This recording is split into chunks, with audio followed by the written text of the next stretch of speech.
Hello friends, welcome back to our channel గలే shopping and cooking. నేను మీ ప్రసన్న. ఇంతకీ అందరు ఎలా ఉన్నారండి? నేనైతే చాలా బాగున్నాను. మీరందరూ ఎలా ఉన్నారో నాకు కామెంట్ బాక్స్లో మెసేజ్ చేయండి.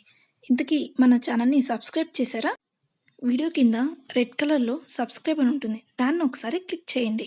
ఈరోజు మనం పల్లీల చట్నీ ఎలా తయారు చేయాలో చూద్దాం.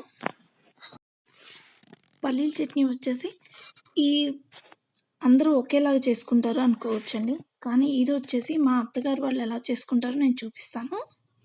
దానికి కొంచెం పల్లీలు, అలాగే కొద్దిగా చింతపండు. దీంట్లో వెరైటీ ఏంటంటే మనం ఎక్కువగా వచ్చేసి కొబ్బరి యాడ్ చేస్తాము, దీంట్లో అలా కాదండి, ఆనియన్ని మనం ఇక్కడ యాడ్ చేస్తున్నాం. అలాగే శనగపప్పు, పచ్చిమిరపకాయలు, కొద్దిగా సాల్ట్.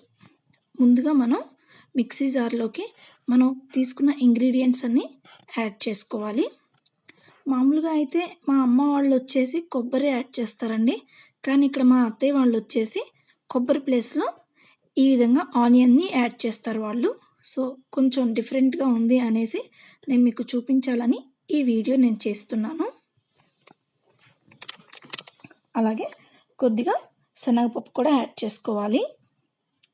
ఈ పచ్చిమిరపకాయలు వచ్చేసి నేను ఒకటే వేసానండి, ఎందుకంటే చాలా కారం ఉన్నాయండి. పచ్చిమిరపకాయలు ఒక్కటేస్తే సరిపోతుంది, అంతలా ఉన్నాయి కారం, అందుకనేసి నేను ఒక్కటే వేసాను. అలాగే కొద్దిగా చింతపండు, సరిపడినంత సాల్ట్ యాడ్ చేస్తున్నాను. సో ఇప్పుడు దీన్ని మనం మిక్సీ వేసుకుందాం.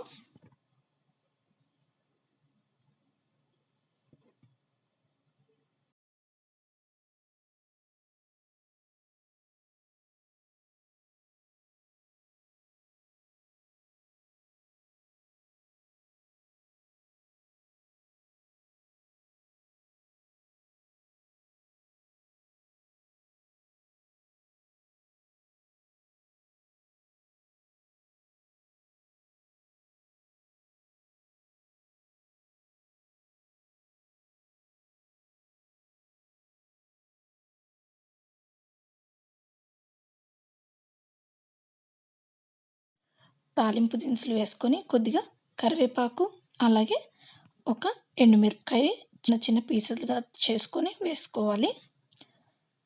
తాలింపుని మళ్ళీ మనం చట్నీలో యాడ్ చేసుకుంటే అయిపోయిందండి, అంతేనండి.